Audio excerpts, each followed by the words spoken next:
I think for this project, my primary role was leading the fluid dynamics modeling and more of the research aspect of this project.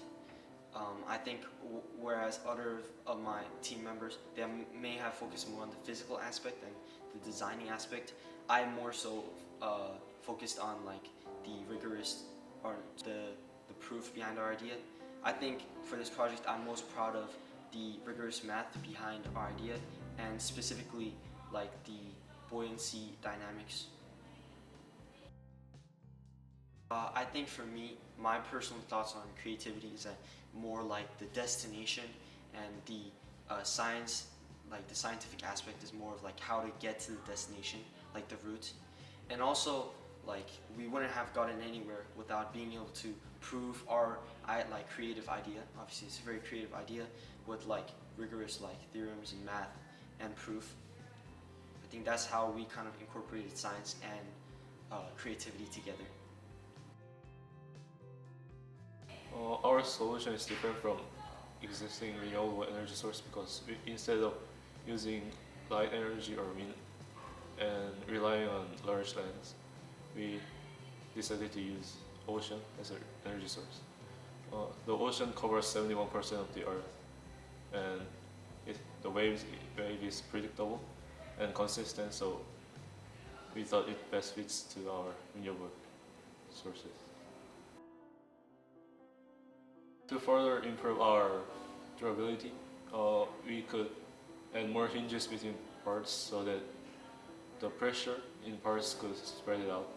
And for the maintenance, the generator always has to be like keep on track, so we could attach the anchor system in the product so that we could know where the product is. The biggest challenge we faced was time management. Since our product is made out of mostly 3D printer, it took long time, so we had to work before the Sparkathon event. However, we overcame because Miss John provided us more 3D printers so that we can reduce the time, which was effective. First of all, when I researched, I found out that globally, only 5% out of all energy production was renewable energy, which means that humanity is really dependent on gas and oil energy production. So I think we still have to improve a lot on renewable energy.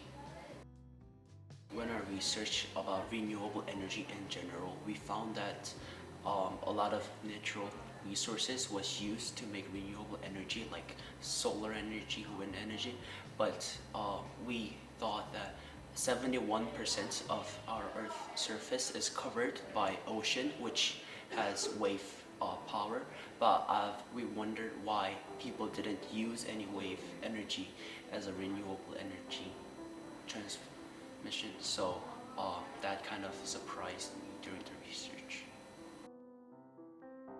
Our team was filled with many people from Asia, and this is including Laos, Korea, and Japan. And I think this was extremely helpful because we all had our personal interests in our individualistic countries. So for example, our design that currently is using the piezoelectric generators had received inspiration from the Japanese teammate because currently Japan is using many piezoelectric transducers for converting footsteps into electricity.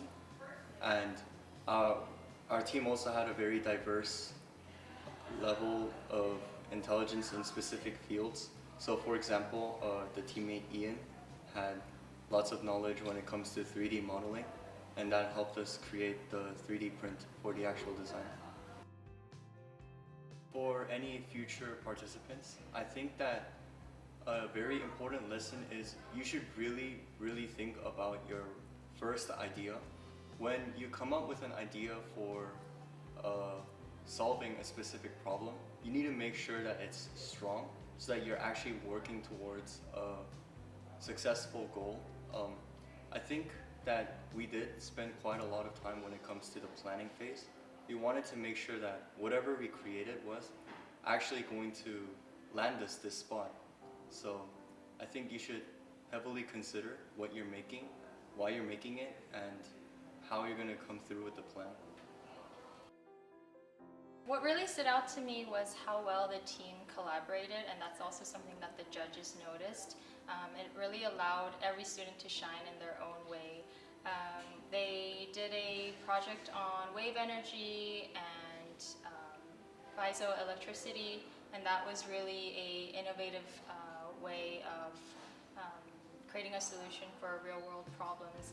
And during that process, they continued to refine and iterate their ideas as a team, and I think that really was a great synergy that allowed them to create successful results. So the next step is they will be heading towards the Galara Symposium next summer in 2027, where they get to collaborate with other students, entrepreneurs, and global leaders all over the world. And this is a great opportunity for them to network, and they also become a lifetime member of an intergenerational community. And this is something that gives them a lot of opportunities to collaborate, maybe even travel and work with other researchers around the world. So this is such an exciting next step for the students, and we're really proud of you. Great job, guys.